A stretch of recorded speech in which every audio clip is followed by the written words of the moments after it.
Yes, I'm just making this special for John Noyen mission, our expertise, or expertiser. Apparently he's only recently mentioned after 10 years of banging on about the fly trap that he actually grinds his peat. I don't know if I've ever seen a video where he actually mentioned he grinds the peat, or he's ever shown himself grinding the peat in his setup, sort of thing. I can't remember now. I'm going to have to go back and look at the videos that are on YouTube because I can't believe it. He's finally told us that the one thing he does with his peat and perlite is he actually grinds the peat. But as far as I know, he hasn't mentioned how he grinds his peat. Does he do it in a hand auger? Does he do it in some professional machine, or does he get it trucked in already pre-ground or something, I don't know, but it's pretty strange. He's banging on about being, giving us all this expertise, and as far as I know, it's the first, made my ears prick up, sort of thing. It's the first time I heard it. Oh, you grind you grind your peat. Anyway, he wants me to give a little chat about the what I think he calls it, the king's flower or something like that, which I think he means the dandelion, but anyway, we'll see. A plant that's again fits into this category. It's it's a weed, but it's seldom seen on a regular basis. It likes its place. Where it does grow, it grows regularly, year in, year out, sort of thing, and it's quite hard to grow, on its own. A bit like, again, it falls into this category like a rhubarb or a horseradish or things like that. They're harder to grow than you think they are. And there are areas where they grow really well, things like the rhubarb triangle and things like that. There's all these mythical stories associated with all these sort of plants, sort of thing. And I think most of these sort of plants, they fit into one group actually, and it just hasn't been, the solution to the problem hasn't actually been solved. But anyway, first of all, I don't know. I think we've got pinking to reddening, but it almost looks like it's oranging, if that's a word, tanging, I think I should call it, but interesting. And of course it makes me think, all this California sunset, all this Florida red, all this raw red versus sunset red fly traps and things like that. All these names and the phrases to do with sunsets. None to do with sunrises, as far as I know. Sunrise early in the morning. maybe they had advance warning or something. They're more in the know in the universal consciousness. Oh, we better not call it sunrise early in the morning. So is that why they've all got these sunsetty sort of names? I don't know, but it just seems rather strange now that I've just come across this now. I've definitely got red, and now it looks like I've got an orange. And when you look out there with all the fly traps and stuff like that, you've got these like two camps. You've got all the talking about raw reds and blah blah, garnet red and all, something garnet and all this sort of thing.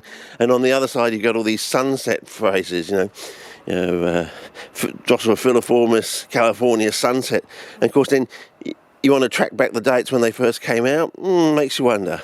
As I say, it just makes you scratch your head. Anyway, this one's still Tickety Boo, still putting out this sort of as I said, it's not naphthalene. It's more on a par or kin to what I would say anthracene type of smell. So that's interesting. So as I said, I'm heading down the line that I'm basically going to have, I think, a 50-50 mix of perlite and polystyrene with my egg in, if that works out, with just charcoal on the top and sort of thing. And I'm probably going to make up a big bucket.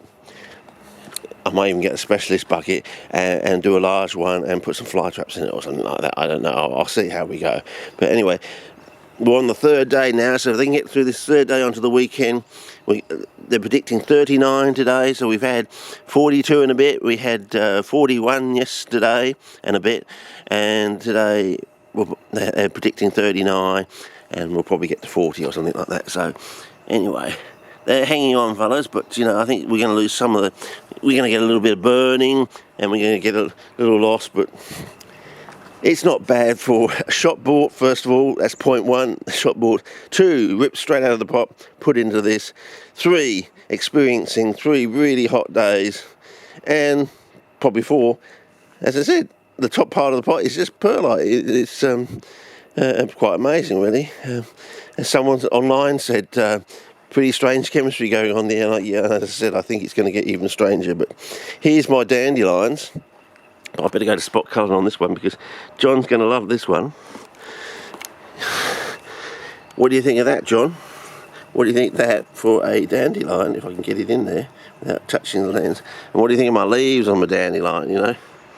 Well, certainly, yeah, this is a plant that's supposed to be hard to grow, and that's not the only one. I've got another one in there. I just watered these because I said it's going to be absolutely bloody hot.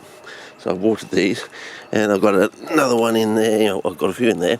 They actually do divide, because this is my original one here, which I'm quite proud about. I don't know, but this one's actually divided. I don't know if you can see that, but I'll put it in there. But it's amazing how this thing can grow. So anyway, I put this one in here. This one's seems to have lost its colour. And there's no capillarity, I think was the word I was looking for the other day. But this one, I flushed it through. All that yellow colour that you get with the eggs seems to have just gone, whether that's natural or whether they actually somehow give something to the chicken or something. The chicken gives something to the hen and rooster or something that makes the eggs yellower than you think they are, or so, do they? I don't know. It just seems strange. It's almost like it's an off-white now. It's like a yellow-white sort of thing. All that sort of orangey yellow sort of stuff has been apparently flushed through. It's not even water. You know, it's very water soluble if it is a colour at all. Anyway, so that's about it. I think for my talk about it's just as I said. Oh yeah, so we've got the what do you call this thing? I've forgotten now. What is it? Asparagus. Rhubarb's come back, though yeah, it's too small a pot. Too small a pot. So I think if this pans out, if this pinks, as I said, over the next couple of days, I'll stick a cape in it, and we'll see how we go. And if that, you know, handles it all right, well then I'll go straight to a large bucket or large tub, I think it is. One of these new fancy plastic flexible tubs or something they have now. They're pretty pricey, about $6 compared to a bucket which is only $2.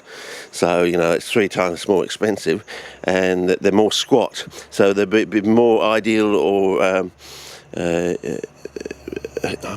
why am I saying akin to a cephalotes sort of colony sort of bucket. But really, if we want to do cephalotes, I would suggest you use a wheelbarrow.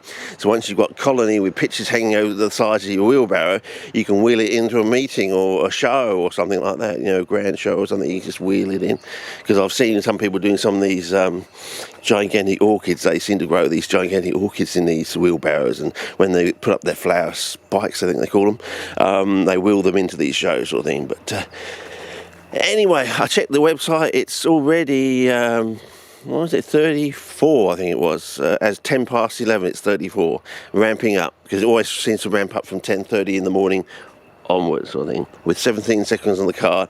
And the temperature can go up until we get to like 6:30 in the evening, and then really can't go much. It has to fall basically after 6:30 usually. But anyway, over and out for this clip. I hope John got a kick out of it with all his expertise.